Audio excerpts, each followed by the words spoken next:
अस्सलामुअलैकुम, आप देख रहे हैं समा। मैं हूं रमीज अहमद। मैं हूं महक असलाम। बुलेटिन का आगाज करते हैं। सबसे पहले बात करते हैं तबाहकुन बारिश के बाद रिलीफ इकदामात की। सिंध सरकार ने सूबे के 20 अजला को आफत ज़दा करार दे दिया। कराची डिवीजन के तमाम 6 अजला भी शामिल हैं। वज़ीर आला सिंध ने कराची के पोश इलाके डिफेंस को भी आफत ज़दा करार दे दिया। संजय साधवानी की रिपोर्ट देखिए। कराची समेत सिंध भर में तबाहकुन बारिशों और बड़े पैमाने पर जानी और माली नुकसान के बाइस रिलीफ कमिश्नर सिंध ने सूबे भर के 20 अजला को आफत ज़दा करार देने का नोटिफिकेशन जारी कर दिया। कराची डिवीजन के तमाम 6 अजला को आफत ज़दा करार दिया गया। हैदराबाद डिवीजन के तमाम 9 अजला और मीरपुर खास डिवीजन के तीनों अजला को आफत ज़दा करार दिया गया। नवाबशाह डिवीजन के 3 में से 2 अजला शहीद बेनजीराबाद और सांगड़ को आफत ज़दा करार दिया गया। वजीर आला सिंध ने DHA कराची के इलाके को भी आफत ज़दा करार दे दिया। सिंध के 20 अजला को इब्तदाई तौर पर आफत ज़दा करार दे दिया गया है। सिंध सरकार के इस इक़दाम से शहरियों को क्या रिलीफ मिलेगा, जान लेते हैं समा के नुमाइंदे संजय साधवानी से। संजय बताएगा आफत ज़दा अजला के शहरियों को फौरी तौर पर किस तरह से फायदा होगा, नुकसान का किस हद तक अजाला किया जाएगा। जी बिल्कुल, आफत ज़दा करार देने के बाद सिंध हुकूमत ने इन तमाम जो अजला हैं उनमें नुकसानात के जायजे लेने के लिए कमेटी कायम की है, जो नुकसानात का जायजा ले रही है।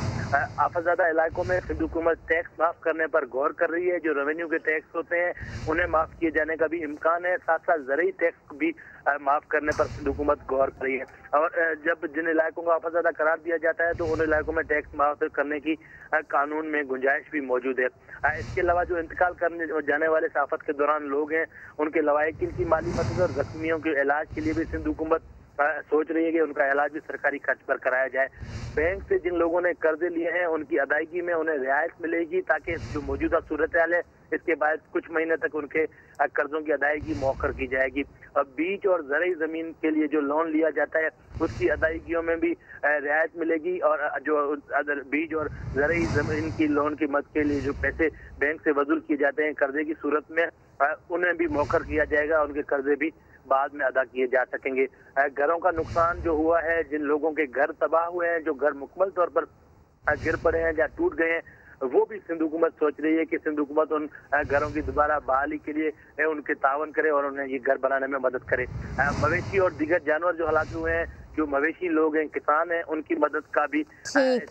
संजय, आप अपडेट कर रहे थे, आपका शुक्रिया। इसी पर बात करेंगे। सीनियर एनालिस्ट खालिद अजीम साहब हमें ज्वाइन कर चुके हैं। खालिद साहब, सिंध सरकार ने 20 अजला को इब्तदाई तौर पर आफत ज़दा करार दिया है। कराची के भी 6 अजला इसमें शामिल हैं। अगर कानूनी नुक्ता नज़र से इसको देखा जाए तो आप इसको किस तरह देख रहे हैं, इसकी वैल्यू क्या है, क्या क्रेडिबिलिटी, और दूसरा ये जो इकदाम उठाया जा रहा है जिसका संजय भी जिक्र कर रहे थे, उसकी कानूनी नुक्ता नज़र से क्या अहमियत है?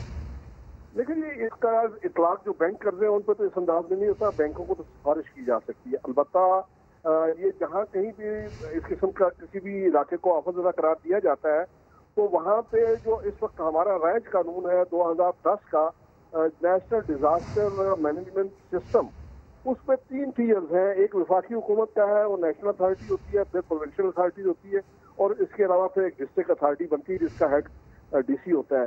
तो उनकी एवेल्यूएशन जो है वो ज़्यादा मौसर होती है और ये पता चलता है कि टोटल नुकसान कितना हुआ है। उसकी रोशनी में देखिए ये 4 नुकाती हमेशा प्रोग्राम होता है। जहाँ कहीं आफत आती है तो उसमें रेस्क्यू है, रिलीफ है, उसके बाद रिहेबिलिटेशन है और रिकंस्ट्रक्शन है। तो इन तमाम मराहल में जैसा जैसा केस होता है उसके मुताबिक मदद फराहम की जाती है। और इसमें वफाकी हुकूमत की सिफारिश, बल्कि कहा जा सकता है कि जो डिस्ट्रिक्ट अथॉरिटी है उसकी सिफारिश पे वफाकी हुकूमत जो है वो भी इस बात पर गौर कर सकती है कि फला जगह जो है उसमें कोई जो मरकजी टैक्सेस हैं उनमें भी कोई रियायत दी जाए या उनको मुकम्मल तौर पर माफ़ कर दिया जाए। और इसी तरह से वो जो कर्जे हैं उनके हवाले से स्टेट बैंक को भी सिफारिश की जा सकती है। तो इसमें कानूनी तौर पर इस बात की गुंजाइश मौजूद है। बुनियादी मकसद रिलीफ देना होता है और उसमें मरकजियत अब हासिल हो गई है। जो national disaster management system act 2010 है उसको, और उसके तहत ये तमाम के तमाम इदारे, चाहे वो लोकल है, चाहे वो प्रोविंशियल है, चाहे वो वफाकी है, वो उनका आपस में एक लाइजान होता है और उसी के तहत ये सारे का सारा प्रोसेस आगे बढ़ेगा। ठीक, खालिद साहब बेहद शुक्रिया आपका।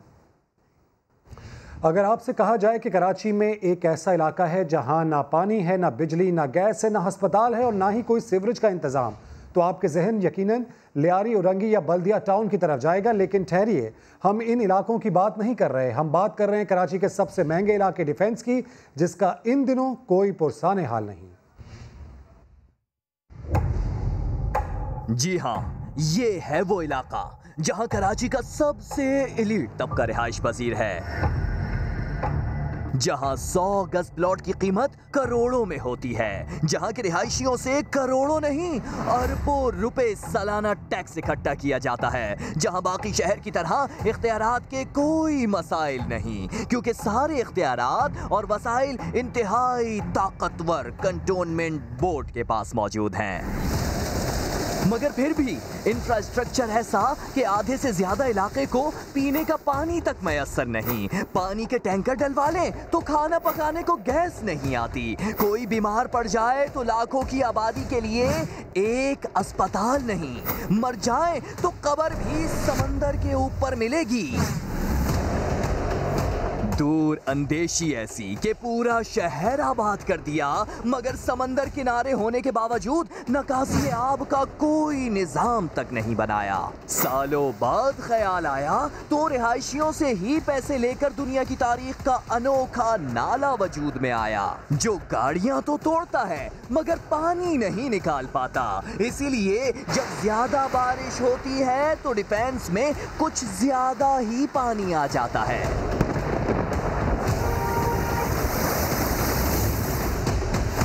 सवाल तो ये है कि शहर के सबसे महंगे इलाके की सबसे बुरी सूरत हाल का जिम्मेदार कौन है? क्या रिहायशियों से अरबों रुपए टैक्स इकट्ठा करने वाले उन्हीं को होने वाले करोड़ों रुपए के नुकसानात का अजाला करेंगे? जवाब न जाने कब मिले, लेकिन पौश इलाके की ये सूरत हाल बता रही है कि डिफेंस हो या सुरजानी, पूरे कराची की एक ही है कहानी। मॉनसून की तबाहकुन बारिशों ने कराची के सबसे पोश इलाके डीएचए का बुरा हाल कर दिया। घरों में कीमती फर्नीचर बर्बाद हुआ तो गली मोहल्ले कई फीट पानी में घिर गए। ऊपर से सितम ये कि कई इलाकों में चौथे दिन भी बिजली गायब है। डीएचए वालों पर क्या गुजर रही है, बताएंगे मुदस्सिर नज़ीर अपनी रिपोर्ट में। मुद्दत से मेरे शहर को साजिश ने डुबोया। कहते हैं कि मेरे शहर को बारिश ने डुबोया।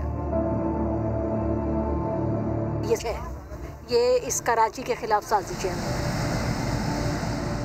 कभी हवा में कभी पानियों में रहता है। अजब शहर है तो ग़ियानियों में रहता है। सरजानी हो या डीएचए, यहाँ का हर बासी हुकूमती नाअहलियों से परेशानी में रहता है। जी हाँ, स्टेटस सिंबल समझा जाने वाला डीएचए डूब गया। करोड़ों के घरों में करोड़ों का फर्नीचर मिनटों में टके का न रहा। घरों में जमा पानी ने डिफेंस वालों की नाक में दम कर दिया है। वो 2-3 बेडरूम नीचे हैं, वो सब ख़त्म हो गए। नया 0 मीटर फर्नीचर डला हुआ है और इसके अलावा सोफे सब तबाह बर्बाद हो गया। सब यहाँ पर डीएचए में सबका यही हाल है। सड़कें तालाब बन गई हैं, करोड़ों की गाड़ियां कश्तियां बन गई हैं। अहले इलाका कहते हैं शहर के दीगर इलाकों में तो बल्दिया, शहरी इंतजामिया, सूबाई और वफाकी हुकूमत में इख्तियारात का तनाज़ा है, लेकिन डिफेंस में तो इख्तियारात का भी कोई मसला नहीं है। एक ही अथॉरिटी के पास सारे वसाइल और इख्तियारात हैं, लेकिन यहाँ पीने का पानी मिल रहा है, ना गैस दस्तयाब है कि कुछ पका लें। पानी के टैंक में सारा पानी मिक्स है, अब तो वो खाली होगा। हमारी इलेक्ट्रिसिटी बंद है, पैनल्स बंद है, तो डीएचए तो क्या डीएचए, हम तो समझ नहीं आ रहा। बारिश ने तो सत्यानाश किया ही था। 3 दिन से बिजली भी गायब है। शहबाज, शहर, हिलाल सब पानी से भरा हुआ है। इधर आप आगे जाएंगे तो बुखारी, आपको टोटल डूबा हुआ नज़र आएगा। हमने कोई एक डंकी पंप भी नहीं देखा कि पानी निकालते हुए कोई कैंटोनमेंट का बंदा, कैंटोनमेंट का इदारा यहाँ काम कर रहा हो, कोई नहीं है। डिफेंस वाले कहते हैं वफाकी हुक्मरान जमात के अक्सर रहनुमाओं का ताल्लुक इसी इलाके से है, मगर किसी ने मुड़कर पूछा तक नहीं। हुकूमती नुमाइंदे तो दूर की बात, लाखों रुपए टैक्स लेने वाले CBC और DHA के एहलकार भी मदद को नहीं आए। कैमरामैन कामरानुद्दीन के साथ मुदस्सिर नजीर, समा, कराची। आवाजें उठी तो वजीर आला सिंध खयाबान राहत पहुंच गए, डिफेंस को आफत ज़दा करार दे दिया। कंटोनमेंट बोर्ड के सरबराह से मुलाकात भी की, महकमा आपाशी के माहिरीन को DHA भेजने का ऐलान किया।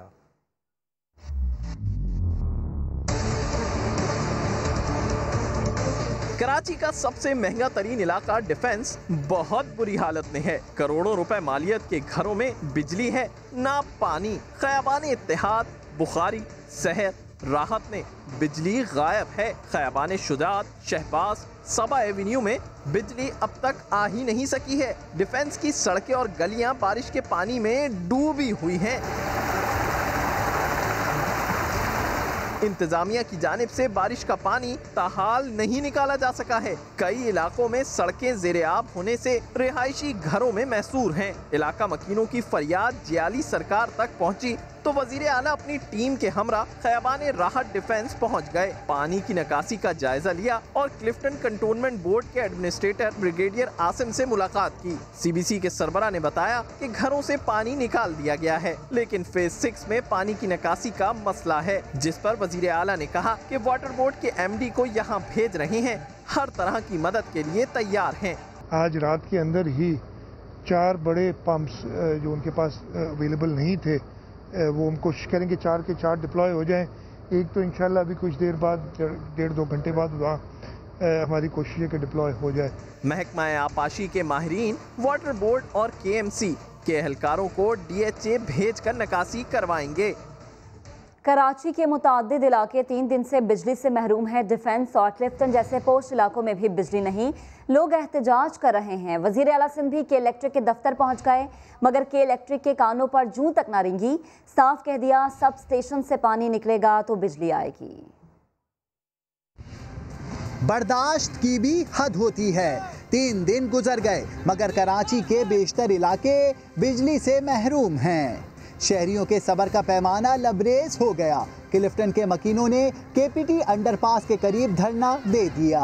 2 दिन हो गए, मतलब हमारे यहाँ के इलेक्ट्रिक वाले आए हैं, हमारे बिल्डिंग में लाइट थी, ठीक है, उन्होंने हमारे बिल्डिंग से आके बंद कर दी है। क्लिफ्टन ब्लॉक 8 में हूँ, 4 दिन से लाइट नहीं है। जुमेरात की जो लाइट बंद की अभी तक लाइट नहीं है, पूरा इलाका बंद पर है। थोड़ी शर्म आनी चाहिए इन लोगों को। मकीनों ने शारा फैसल पर आयशा भवानी कॉलेज के करीब भी एहतजाज किया। मुजाहिरीन का कहना था कि बिजली ना होने से पानी की मोटर भी नहीं चल सकी, खाने पीने के भी लाले पड़ चुके हैं। वजीर आला सिंध के इलेक्ट्रिक के दफ्तर पहुंचे तो उन्हें कंट्रोल रूम का दौरा कराया गया, मगर बिजली वालों ने बताया कि 25 से 30 सब स्टेशन में पानी चला गया है। सिंध हुकूमत निकासी में मदद करे तो बिजली बहाल कर देंगे। वजीर आला ने KMC को हिदायत की कि सब स्टेशन से जल्द अज जल्द पानी निकाला जाए। बिजली ना होने की वजह से प्रोटेस्ट कर रहे हैं और घरों से बाहर निकले। मैं उन्हें यही रिक्वेस्ट करूँगा कि ठीक है प्रोटेस्ट, और मैं समझता हूँ उनकी तकलीफ, लेकिन इस प्रोटेस्ट से और ख़ासतौर पे अभी मैं आते हुए मुझे बताया कि जी के इलेक्ट्रिक की कुछ गाड़ियों को घेर लिया है क्लिफ्टन की तरफ। तो मैंने इंस्पेक्टर जनरल से बात की थी कि उनको छुड़ाएं। डिफेंस, क्लिफ्टन, मलीर, कोरंगी, लांडी, सरजानी और स्कीम 33 की मुख्तलिफ सोसाइटीज़ में भी ताहाल बिजली बहाल नहीं की जा सकी। लोग मुसलसल तीसरी रात जाग कर गुजार रहे हैं और अब पानी के बहरान ने भी सर उठा लिया है। 9 मुहर्रम के दिन कराची का नोहा, पूरा शहर इंतजामी नाअहली का मातम करता रहा। शहर की अहम शाहराएं अब भी गंदे पानी में डूबी हुई हैं। ओल्ड सिटी एरिया का बहुत बुरा हाल है। न्यू कराची, सरजानी, सादी टाउन, मलीर के गोठों का भी कोई पुरसाने हाल नहीं। जहां से पानी निकला वहां टूटी सड़कें मुंह चिढ़ा रही हैं। खुर्शीद आलम की रिपोर्ट।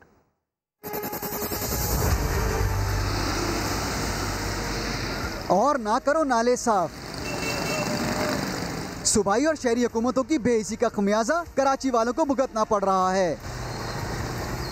न्यू कराची से लेकर सदर तक शहरी काले पानी की सजा काट रहे हैं।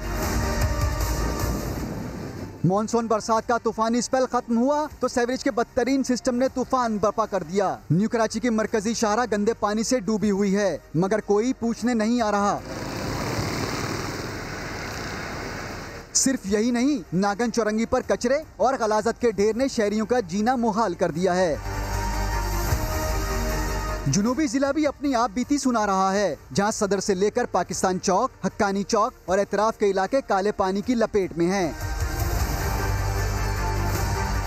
कई फीट पानी जमा होने से लोग अपने घरों में मैसूर होकर रह गए। बदबू से सांस लेना तक दुश्वार हो गया। शहर के बाज अंडरपासेस से अब तक बरसात का पानी नहीं निकाला जा सका। ड्रिग रोड, पंजाब चौरंगी और केपीटी अंडरपास पर ताहाल पानी जमा है, मगर इंतजामिया को निकासी का ख्याल नहीं आ रहा। यही नहीं, टावर के इलाके में ईदी सेंटर अब तक डूबा हुआ है। ट्रैफिक की रवानी शदीद मुतासिर है। कराची की हालत ज़ार देखकर फनकार बिरादरी का सब्र जवाब दे गया। अदाकार शान कहते हैं कराची वालों को अपने लिए तब्दीली का खुद सोचना होगा। बुशरा अंसारी बोली शहर डूब गया, बर्बाद हो गया, कराची का पैसा आखिर कौन खा गया। आयशा उमर ने कहा कराची को इस हाल तक पहुंचाने वालों को जवाब देना होगा। कराची में बारिश से तबाहकारियों पर सबको खुशियां देने वाले खुद दुखी हो गए। कराची की सूरत हाल पर फनकार बिरादरी भी बोल उठी। अदाकार फैसल कुरैशी ने डिफेंस की अबतर सूरत हाल से आगाह किया। आज तीसरा दिन है, तकरीबन 55-56 घंटे हो चुके हैं, लाइट नहीं आई। पानी भी उसी तरह से मौजूद है। सड़कों की जो हालत हो चुकी है इस वक्त फेज 6, फेज 5, फेज 4 की, वो अनबिलीवेबल है। अदाकारा हीरा मानी शहर की सूरत हाल पर जज्बाती हो गईं। ना लाइट है, ना पानी है। उफ, ये क्या कराची है। टूटी हुई सड़कों पे कितना पानी है, आप देखें कितना पानी है। खालिद अनम ने वजीर आजम से सूरत हाल पर नोटिस लेने का मुतालबा किया। वजीर आजम साहब का बयान आया कि उन्होंने कहा कि हम मुश्किल घड़ी में कराची को अकेला नहीं छोड़ेंगे। तो मोदिबाना अर्ज ये है कि मुश्किल घड़ी है और हम अकेले हैं। मारूफ अदाकारा बुशरा अंसारी ने शहर की बदहाली पर सवालात उठा दिए। किससे कहें, सब तो बहरे गूंगे हैं। आप कह रहे हैं MQM कह रही है, MQM कह रही है आप, तो कौन कहाँ किसको खा गया। तो डूब तो गए लोग, डूब तो गया ये शहर, बर्बाद तो हो गए लोग। अदाकार शान ने कहा कि कराची को तब्दीली की ज़रूरत है। आयशा उमर कहती हैं कि मुल्क के सबसे बड़े शहर को इस हाल में पहुंचाने वालों को जवाब देना होगा। अवाम पस्ती में, अवामी नुमाइंदे मस्ती में। PTI रहनुमा आमिर लियाकत हुसैन का बटवा पानी में गिरा तो उसे ढूंढने की वीडियो बनाकर सोशल मीडिया पर डाल दी। अवाम ने खरी खरी सुना दी। यार मैं एक डुबकी वाला आता हूँ और इधर देख, इसको देख रहा, नाक पकड़कर पानी में डुबकियां लगाते, 6 महीने के बच्चे की तरह घुटनों घुटनों चलकर खुद को डूबा हुआ दिखाते। आमिर लियाकत शायद ये भूल गए कि वो खुद एक मुंतखब MNA हैं। ना तो लिए, लेकिन ये कि अभी फजल थोड़ा पीछे हट ना, इधर और देखते हैं गाड़ी के टायर के पास। ये हरकतें वो तब कर रहे थे जब उन्हें वोट देने वाले मुश्किल में घिरे थे। आफत थी नागहानी, सड़क पर था ठाठे मारता पानी, मगर ये सुना रहे थे जवानी की कहानी। अभी भी खासा जवान हूँ भाई, देख लो कितनी देर सांस रोक लेता हूँ है। वीडियो ट्विटर पर अपलोड की तो सार्फिन ने क्लास ले ली। किसी ने लिखा ड्रामेबाज तो किसी ने घुटनों घुटनों चलने पर किया एतराज। इस दुनिया में पाए हैं अपने करम हम पर। वोट देने वाले देख लें, जब थे वो पस्ती में तो मुंतखब रुकन थे अपनी मस्ती में। अभी भी खासा जवान हूँ भाई, जवान हूँ भाई। कराची में बारिश और नाकिस इंतजामात ने ताजिरों को भी तबाह कर दिया। 3 से 4 अरब रुपए का नुकसान हो गया। अबू अल हसन इस्फहानी रोड पर कई दुकानें पानी में डूब गईं। ताजिरों ने वजीर आजम से मदद की अपील कर दी।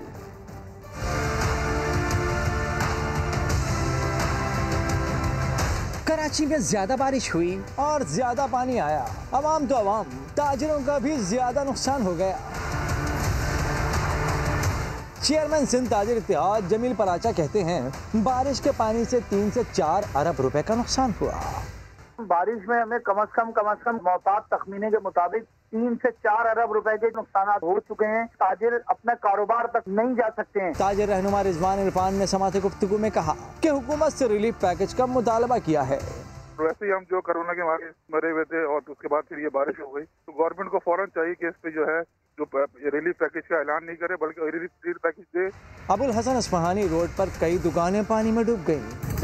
50 करोड़ रुपए हमारे लग चुके हैं यहाँ पर, हमने सब बर्बाद हो गया। हमारे यहाँ पे हजारों खानदान जो यहाँ से वाबिस्ता थे, जिनकी नौकरियाँ थी यहाँ पर, जो यहाँ पे सामान देते थे लोग, यहाँ पे आप आगे देख सकते हैं पूरे के पूरी चीजें निस्बो नाबूद हो गई है। हम मेहरबानी करते हैं इमरान खान साहब से कि काइंडली हमारे लिए कुछ सोचा जाए। फ्रूट मंडी ताजिर अब्दुल रहीम अचकजई कहते हैं इंतजामिया की जानिब से तबाहाल मंडी की बहाली के लिए कोई मदद नहीं की गई।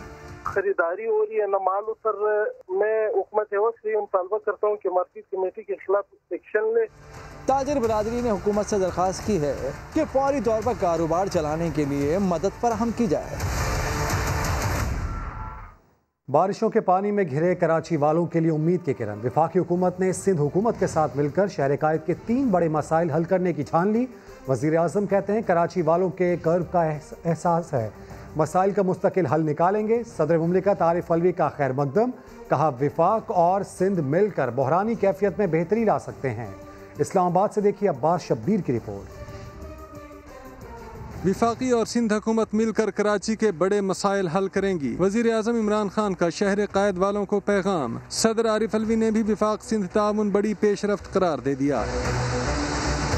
इमरान खान ने अपने ट्विटर पैगाम में कहा कि बारिशों से कराची के आवाम को दरपेश तकालीफ का पूरी कौम को एहसास है। इस मुश्किल घड़ी में मुस्बत पेशरफ्त भी सामने आई। कराची के 3 बड़े मसाइल के हल के लिए विफाक और सिंध मिलकर काम करेंगे। कचरा ठिकाने लगाने, निकासी आब के लिए नालों की सफाई, पीने के साफ पानी की फराहमी और तजावुजात के खात्मे का मुस्तकिल हल निकाला जाएगा। वज़ीर आज़म के ऐलान पर सदर मुमलिकत डॉक्टर आरिफ अलवी ने भी फौरी रीट्वीट कर दिया। लिखा, कराची की सूरत हाल में विफाकी और सूबाई हुकूमत का ताउन मुस्बत पेशरफ्त है। कराची और सिंध के दीगर इलाकों को तनहा नहीं छोड़ेंगे। पीने के पानी की फराहमी, निकासी आब के मसाइल हल करना अहम है। विफाक और सिंध मिलकर बहरानी कैफियत में बेहतरी ला सकते हैं। कराची के मुख्तलिफ इलाकों की सूरत हाल हमने आपको दिखाई। DHA जो ज़्यादा मुतासर हुआ है, जहाँ की उम्मीद नहीं की जा रही थी, वो बिल्कुल डूबा हुआ नजर आ रहा है। इसी पर बात करने के लिए हमें ज्वाइन किया खुर्रम शेर जमान साहब ने। खुर्रम साहब, कहिएगा, समंदर किनारे बस रहा है कराची का ये इलाका, फिर भी निकासी आपका कोई निज़ाम नहीं है, 4 दिन से बिजली नहीं है, क्या पूरे साने हाल है पूरे कराची का? अगर DHA ऐसा है तो बाकी इलाकों का क्या असर होगा?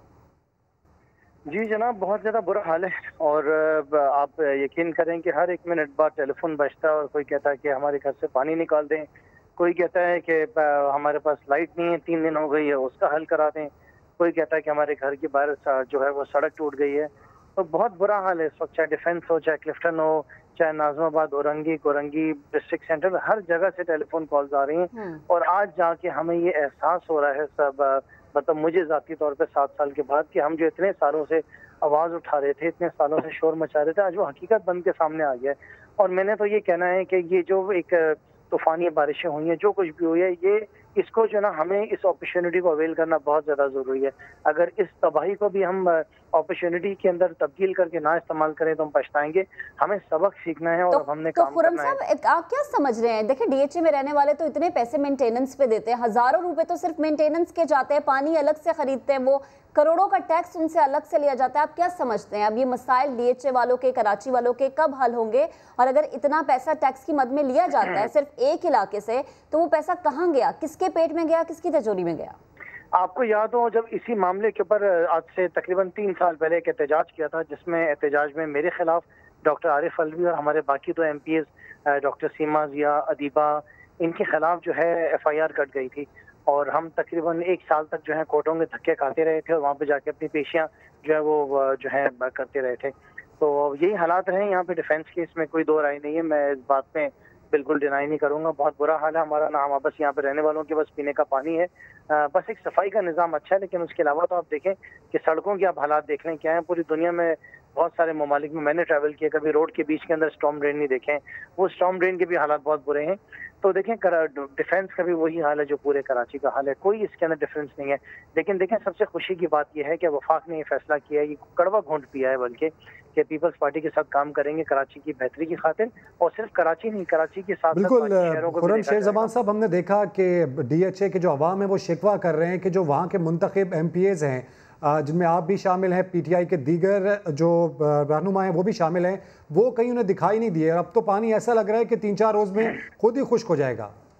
नहीं, ये बात तो नामुनासिब है कि कह दें कि दिखाई नहीं दी। यहाँ के जो MP हैं शहजाद कुरैशी और यहाँ के MNA आफ्ताब सिद्दीकी, पिछले 3 दिनों से वो अपने इलाके के अंदर हैं, और वो क्या कर सकते हैं मुझे बताएं। पाइप लेके पानी तो नहीं निकाल सकते, लेकिन CBC से लड़ रहे हैं, उनके पास एहतजाज कर रहे हैं। उनके CO जो हैं CBC के, वो सुनने में आया है कि MNA और MPA से बात करने को तैयार नहीं है। बहुत सारी फेलियर्स हैं। देखिए मैंने आपसे कहा साहब, आप एग्री कर रहे हैं कि आप फिर बेबस है सूरत हाल के सामने? देखें बेबस इस वजह से नहीं कि कभी काम किया ही नहीं है ना, काम कुछ करेंगे तो कोई बेहतरी आएगी। ये तो मैंने आपसे कहा ना कि इस अपॉर्चुनिटी को अवेल करना होगा, पूरे कराची को नहीं पूरे सूबे को ठीक करना है। मसाइल तो सिंध के बाकी शहरों में भी हैं, कराची के तो हालात ठीक है, मीडिया यहाँ पे इसको हाईलाइट कर रही है, लेकिन अगर आप देख लें कि इन बारिशों में थरपारकर, उमरकोट, मीरपुर खास, बदीन, हैदराबाद में क्या हाल हुआ है, तो इससे ज्यादा बुरा हाल है शायद कराची से। लेकिन ये है कि आप काम करना है, और हम नहीं चाहते कि हम किसी किस्म की तनकीद को और बढ़ाएं। हम ये चाहते हैं कि मिलकर हमने काम करना है इस कराची के। खुर्रम शेर ज़मान साहब, आप क्या समझते हैं वफाक की सतह पर कराची के लिए क्या होना चाहिए? क्योंकि हम देख रहे हैं कि वज़ीर आज़म भी अब दौरा करेंगे कराची का, तो कराची वालों को क्या उम्मीद रखनी चाहिए इस दौरे से भी, और जो हालिया तबाही हुई है इसको देखते हुए भी, जैसा कि आप भी कह रहे हैं कि इस तमाम आफत को अपॉर्चुनिटी में बदलना होगा? देखिए वज़ीर आज़म साहब से कल सुबह की मीटिंग में मेरी खुद जाती तौर पर उनसे बात हुई थी, और गुजारिश की थी मैंने वज़ीर आज़म साहब से कि जो कराची के मसाइल हैं उनको प्रायोरिटी पे देखा जाए। उस पर मैंने उनसे जो खुद एक रिक्वेस्ट की थी वो ये थी कि जो एडमिनिस्ट्रेटर आ रहा है वो कोई ऐसा एडमिनिस्ट्रेटर ना हो कि वो किसी का ब्लू आइड बॉय हो और उसके लिए जाती काम करे, किसी का चमचा ना हो। खुद उनसे मैंने रिक्वेस्ट की कोई न्यूट्रल एडमिनिस्ट्रेटर हो, ऐसा एडमिनिस्ट्रेटर हो कि जो ना वफाक का हो ना सूबे का हो, वो सिर्फ इस मुल्क का हो और मुल्क की खिदमत करे, ना किसी की बात सुने, ना किसी का काम करे, एक शहर की खातिर काम करे। तो बिल्कुल कराची वाले भी ये उम्मीद कर रहे हैं कि उनके मसाइल जल्द से जल्द हल हों, चाहे विफाक करे, चाहे बल्दियात करें या सूबाई हुकूमत करे। लेकिन कराची वालों को इस वक्त उम्मीद है कि वज़ीर आज़म इमरान खान यहाँ पर पहुँच रहे हैं, तो शायद कोई ऐसा ऐलान उनकी जानिब से किया जाए जो कि कराची वालों के लिए सुकून का बाइस हो। अपडेट्स के लिए तमाम तर सूरत हाल पर हमारे नुमाइंदगान भी हमें अपडेट कर रहे थे, जबकि इस तमाम तर सूरत हाल पर पाकिस्तान तहरीक इंसाफ के रहनुमा खुर्रम शेर ज़मान साहब हमारे साथ मौजूद थे। आपका भी शुक्रिया। मुस्लिम लीग क़ाफ के सरबराह चौधरी शुजात हुसैन ने वज़ीर आज़म इमरान खान को तजवीज़ दी है कि वो 1 हफ़्ता कराची में गुजारें और मसाइल का खुद जायज़ा लें। वज़ीर आज़म देखें कि उनके अहकामात पर अमल हुआ या फिर नहीं। सरबराह क़ाफ लीग ने कहा कि कई लोग इक़्तिदार में आए और चले गए, गवर्नर राज लगा और एडमिनिस्ट्रेटर्स भी रहे, लेकिन कराची हमेशा सियासी बयानबाजी की नज़र हो जाता है। हमेशा इक़्तिदार और इख्तियारात का रोना रोया गया। यहाँ इख्तियारात का मतलब सिर्फ पैसा है, लेकिन मसला इख्तियारात का नहीं, इंतज़ामी उमूर के मुतालिक पॉलिसी का है। शाह महमूद कुरैशी ने कराची में सूरत हाल की खराबी की वजह नाकिस मनसूबाबंदी करार दे दी। सिंध सरकार पर भी तनकीद, कहा मसाइल हल करने के बजाय तिजोरियां भरी गईं। उनका मजीद क्या कहना था, इस रिपोर्ट में देखते हैं। कराची के अवाम को तनहा नहीं छोड़ेंगे। वजीर खारजा ने वफाकी हुकूमत की तरजीहात बता दी। कहा कि मेगा सिटी के लिए मुनासिब मनसूबाबंदी ना होने से हालात खराब हुए, शहर की भरपूर मदद करेंगे। कराची के लोगों से बिलखुसूस ये कहना चाहते हैं, वजीर आज़म इमरान खान साहब ने फैसला किया है कि जो माली इमदाद दरकार होगी हम वो भी करेंगे।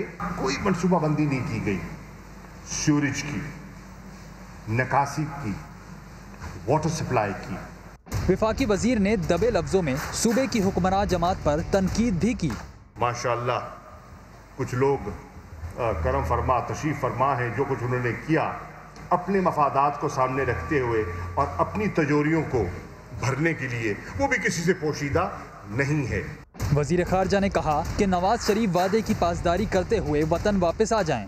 आज उनकी जान खतरे में दिखाई नहीं दे रही, आज उनकी सेहत बहाल दिखाई दे रही है। उन्हें किसी हुकूमती अहकामात का इंतजार नहीं करना चाहिए, इखलाकन खुद वापस आ जाना चाहिए। शाह महमूद कुरैशी ने कहा कि सऊदी अरब से अच्छे ताल्लुकात हैं। सऊदी क़यादत पाकिस्तान का दौरा करेगी और हम भी वहाँ जाते रहेंगे। अब एक पैगाम है कराची वालों, बारिश का एक और स्पेल आज शाम कराची में दाखिल होगा। तर्जुमान महकमा मौसमियात के मुताबिक इतवार की रात बारिश का इम्कान है। बारिश का ये सिलसिला पीर तक जारी रहेगा। एवरेज आपकी जो रेन है कराची में मॉनसून की वो 60 मिलीमीटर होती है एज अ होल, लेकिन इस साल जो कराची में अगस्त में एक स्टेशन की रेन है वो ऑलमोस्ट 450 मिलीमीटर से एक्सीड कर चुकी है, जिसलिए हम ये कह सकते हैं कि पिछले 20 सालों में ये जो रेन है इसने रिकॉर्ड बीट किया है। कल वेदर सिस्टम जो है वो कराची में शाम के टाइम इंटर होगा और रात को कराची में, कल रात को कराची में बारिश हो सकती है जो कि मंडे वाले दिन तक रहेगी। ये वक्फे से होगी और कुछ एरियाज़ में शावर भी हो सकते हैं और ये मॉडरेट रेन होगी। कराची की तारीखी न्यू मेमन मस्जिद में भी गंदे नाले का पानी दाखिल हो गया। मस्जिद इंतज़ामिया ने सिंध हुकूमत से फौरी मदद की अपील कर दी। आतिफ कुरैशी की रिपोर्ट। कराची में बारिश की तबाहकारियां जारी, क्या सड़क क्या घर, हर जगह गंदगी का ढेर और गलाजत। कारोबारी हब जामा क्लॉथ और बोल्टन मार्केट के करीब कायम कदीम न्यू मेमन मस्जिद भी गंदे पानी से ना बच सकी। मस्जिद की वजू खाने और आहते में बारिश का गंदा पानी भर गया। ताहाल को इंतजामिया हरकत में ना आई। तो कोई इंतजामिया कोई सफाई करने नहीं आई। करंट फैला हुआ था, 4-5 दिन से लाइटें भी बंद हुई है और इतना पानी वहाँ पे भरा हुआ है, कितने बंदे गटरों में गिर रहे हैं। नमाज के लिए मस्जिद नहीं आ सकते, पानी इतना पानी है कि मतलब यहाँ तक कपड़े पलीत हो जाते हैं, गटर के पानी निकले हुए। हाँ, कोई पूछने वाला नहीं है, कोई आने वाला नहीं है। जुमेरात के रोज से जमा होने वाला बारिश का पानी ताहाल मस्जिद से नहीं निकाला जा सका है। ओल्ड सिटी एरिया की सैकड़ों दुकानों में भी पानी दाखिल हो जाने से ताजिर परेशान हैं। आतिफ कुरैशी, समा, कराची। तूफानी बारिशों से मुतासिर अफराद की मदद का जज्बा। मदारिस के तलबा और असातिज़ा रेस्क्यू ऑपरेशन में पेश रहे। जामिया अल-सुफ़ा सईदाबाद के असातिज़ा और तलबा ने रेस्क्यू ऑपरेशन में भरपूर हिस्सा लिया। असातिज़ा और तलबा ने ज़िला गरबी के मुख्तलिफ मकामात पर रेस्क्यू ऑपरेशन किया। हब रिवर रोड पर मुसाफिरों की मदद की और फंसी हुई गाड़ियों को निकाला। तलबा ने बच्चों, बुजुर्गों और मरीजों को महफूज मकामात पर मुंतकिल किया। मुंतज़मीन का कहना है कि अगर रेस्क्यू का सामान मिल जाए तो Ittehad town, Mawaz Kot, Hub river road पर रेस्क्यू का काम किया जा सकता है। कराची में तबाहकुन बारिशों के बाद पाक फौज का रिलीफ ऑपरेशन जारी है। मोबाइल अस्पतालों और मेडिकल कैंप्स में मुतासरीन का इलाज भी किया जा रहा है। आर्मी इंजीनियर्स ने शारा फैसल पर सीओडी अंडरपास से पानी निकालकर ट्रैफिक बहाल कर दी। ISPR के मुताबिक बारिश से शदीद मुतासरा इलाकों में मोबाइल टीमों के जरिए राशन और खाना तकसीम किया जा रहा है। सरजानी, कयूमाबाद और सादी टाउन में मुतासरीन को तिब्बी इमदाद भी फराहम की जा रही है। अब आपको बताएं, नवासे रसूल हज़रत इमाम हुसैन रज़ियल्लाहु ताला अन्हु से अक़ीदत और मोहब्बत के इजहार के लिए मुल्क भर में जुलूस निकाले गए। कराची, लाहौर, कोयटा, पेशावर और मुल्तान समेत छोटे बड़े शहरों में जुलूस अपनी मंजिल तक पहुंचकर ख़त्म हो गए। जुलूसों के रास्तों पर सबीलों और नजरों न्याज का अहतमाम किया गया। रिपोर्ट आपको दिखाते हैं।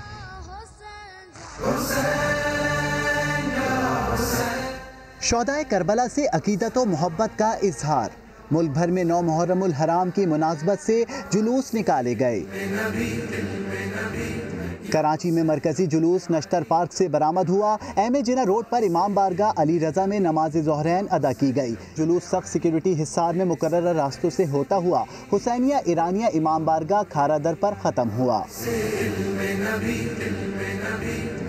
हैदराबाद में लतीफ़ाबाद नंबर 5 से बरामद होने वाला जुलूस रिवायती रास्तों से होता हुआ वापस इसी मुकाम पर इख्तिताम को पहुंचा।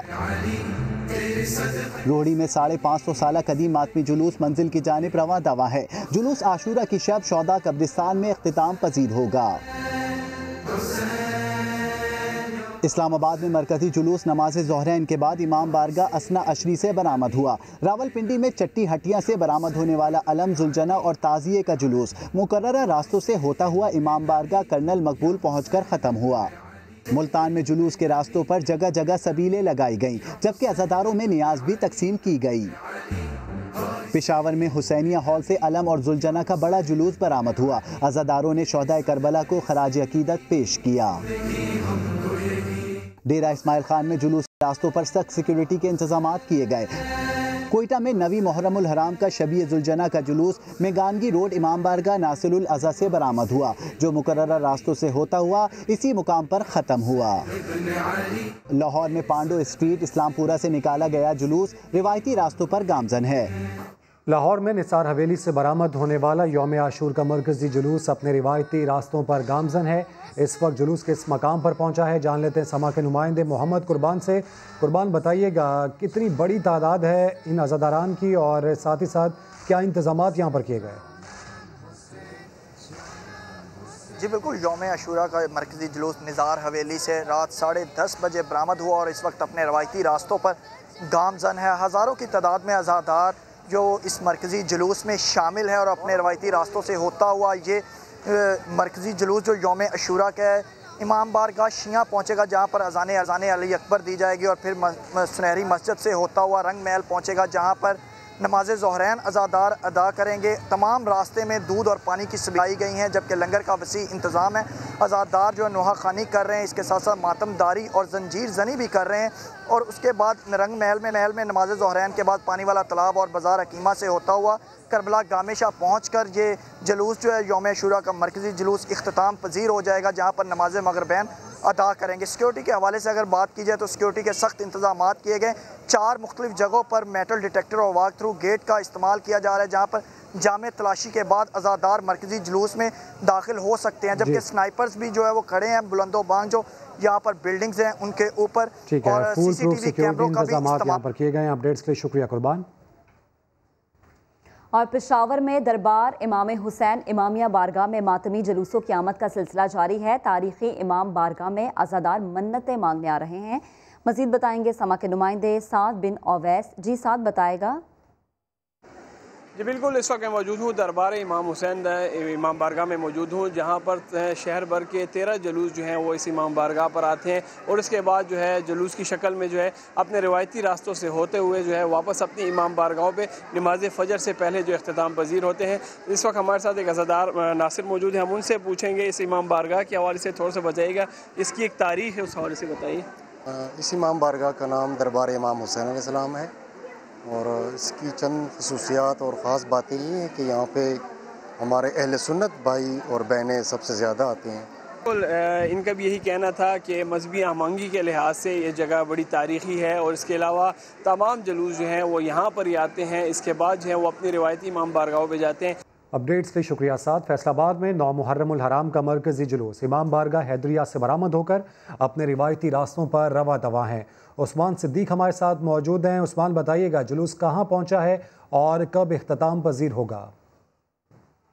जी बिल्कुल, 9 मुहर्रमुल हराम का मरकजी जुलूस इमाम बारगाह हैदरिया से बरामद होकर अपने रवायती रास्तों पर रवा दवा है और इस वक्त जुलूस चौक घंटाघर में पहुंच चुका है, जहां से ये जुलूस चनियोट बाज़ार से होता हुआ गोल चक्कर से इमाम बारगाह अज़ा खाना शब्बीर पे रात 1 बजे के करीब जाके इख्तिताम पजीर हो जाएगा। आज शहर फैसलाबाद में 134 मजालिस 9 मुहर्रमुल हराम के हवाले से और 94 जुलूस निकाले गए हैं। शहर भर के तमाम छोटे जो जुलूस हैं वो इस मरकजी जुलूस में शामिल होंगे।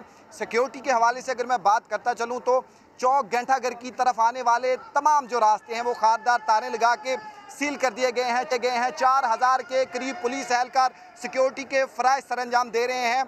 3 परत में इस जुलूस को लेके चला जा रहा है। सिविल डिफेंस का अमला साथ है, पुलिस की गाड़ियां, अलीट के जवान जो हैं वो सिक्योरिटी के फ़राइज़ सरंजाम दे रहे हैं। उस्मान, आपका शुक्रिया। अब आपको बताएं कि मकबूजा कश्मीर में एक बार फिर काबिज़ फ़ौज की दहशतगर्दी, 24 घंटों में 7 कश्मीरी मुसलमान शहीद कर दिए। 9 मुहर्रमुल हराम के जुलूस पर भी मोदी सरकार की चढ़ाई, फायरिंग और शेलिंग से मुतअद्दिद अफराद जख्मी हो गए। अब आपको बताते हैं कि जस्टिस काजी फायज ईसा की अहलिया की बैरून मुल्क जायदाद का केस FBR ने सरीना ईसा के लंदन प्रॉपर्टीज़ की मनी ट्रेल पर अदम इत्मीनान का इजहार करते हुए एक और नोटिस भिजवा दिया। FBR की जानिब से भिजवाए गए खत में लिखा गया है कि सरीना ईसा की लंदन प्रॉपर्टीज़ की कीमत 10 करोड़ 43 लाख रुपए थी। बेगम जस्टिस फायज ईसा की काबिल टैक्स आमदन 93,75,000 रुपये थी। FBR ने सरीना ईसा को गुज़श्ता हफ्ते एक और नोटिस भिजवाया है। नोटिस के मतवक्के जवाब की सूरत में आइंदा का लाहेअमल तय किया जाएगा। दादू की गाज नदी में सैलाबी सूरत हाल से मकामी अफराद की परेशानी में इजाफा होता जा रहा है। मैयत को तदफीन के लिए कब्रिस्तान ले जाने के दौरान इंतहाई तकलीफदेह मनाजिर देखे गए। अंदरूनी सिंध मूसलाधार बारिशों के बाद सैलाबी सूरत हाल से सब परेशान। दादू में नदी नालों के बिफरने से बड़े नुकसान का सामना।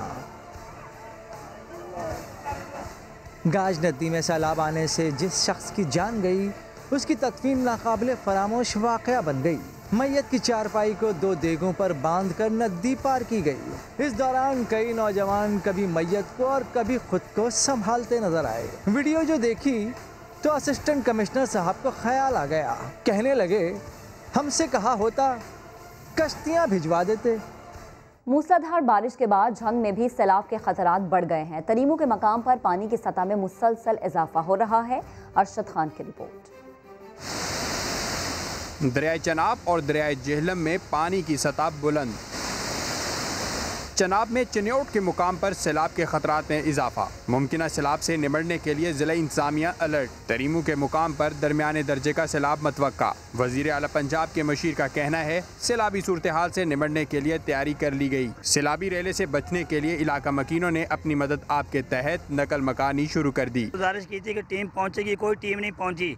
लिहाजा मेहरबानी करके कोई टीम दे, कोई बंदोबस्त करो। अपने इलाके के अंदर पानी पहुंच गया है, अपने आप बंदोबस्त आपको मजदूर बंदा अपने बंदोबस्त आप कर रहा है। तरीमू बैराज पर अगले 24 घंटों के दौरान सैलाबी रेला गुजरने का खदशा बढ़ गया, जिसके बाद करीबी आबादियों को शदीद नुकसान पहुँचने का अंदेशा है।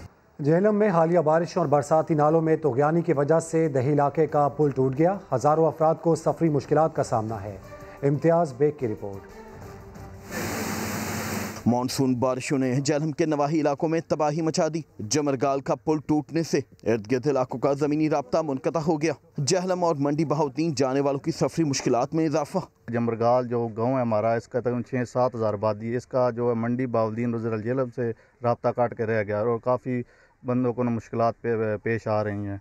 तो हमारी ज़िली इंतज़ामिया से अपील है कि वो इधर आएँ, विज़िट करें इलाके का, और जो ये पुल का हमारा नुकसान हुआ है इसकी रिपेयरिंग कर दें। हुकूमती नुमाइंदों ने मुतासर जगह का दौरा करके नुकसान का जायजा लिया।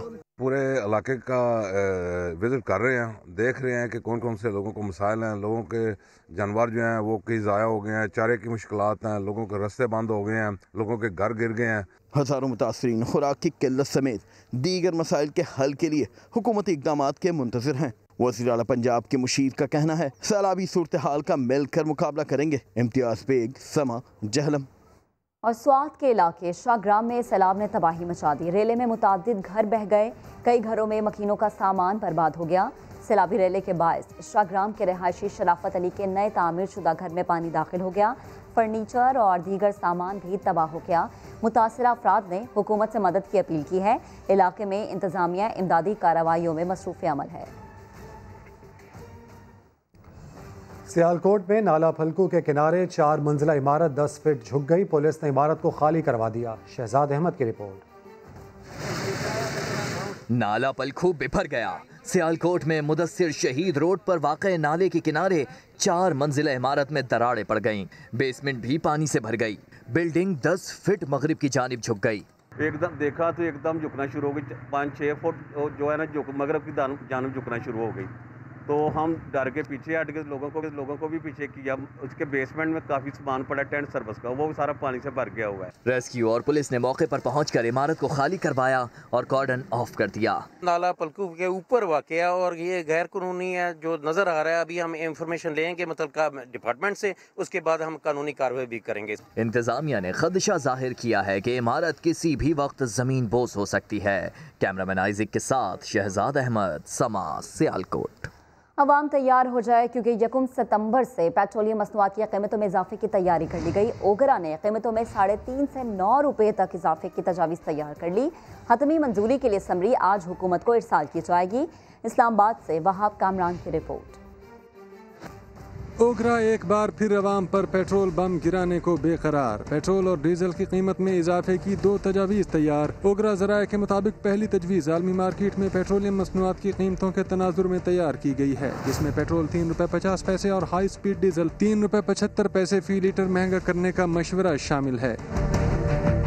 ओगरा की जानिब से कीमतों में इजाफे की दूसरी तजवीज़ पेट्रोल और डीजल पर पेट्रोलियम लेवी 30 रुपए रखने की रोशनी में तैयार की गई। इस तजवीज़ में पेट्रोल 8 रुपए और हाई स्पीड डीजल 9 रुपए फी लीटर महंगा करने का कहा गया है। पेट्रोलियम मसनूआत की कीमतों में इजाफे की समरी वजारत पेट्रोलियम को अरसाल की जाएगी। हतमी मंजूरी वज़ीर आज़म इमरान खान देंगे। पेट्रोलियम मसनूआत की कीमतों का तयन 15 रोज के लिए होगा। वहाब कामरान, समा, इस्लामाबाद। गुज़श्ता हफ्ते मुल्क में महंगाई की शरह कम हुई। मुर्गी 9 रुपये, LPG सिलेंडर 21 रुपये सस्ता हुआ। चीनी और लहसुन समेत 11 अशिया की कीमतें कम हुई। कराची में चीनी और आटे का रेट निस्बतन ज़्यादा रहा। इस्लामाबाद से शकील अहमद की रिपोर्ट। एक हफ्ते के दौरान रोजमर्रा इस्तेमाल की 11 अशिया सस्ती जबकि 12 अशिया महंगी हो गईं। इसके बावजूद महंगाई में मजमूई तौर पर 0.14% कमी आई। जिंदा मुर्गी 9 रुपए फी किलो सस्ती होकर 127 रुपए किलो पर आ गई।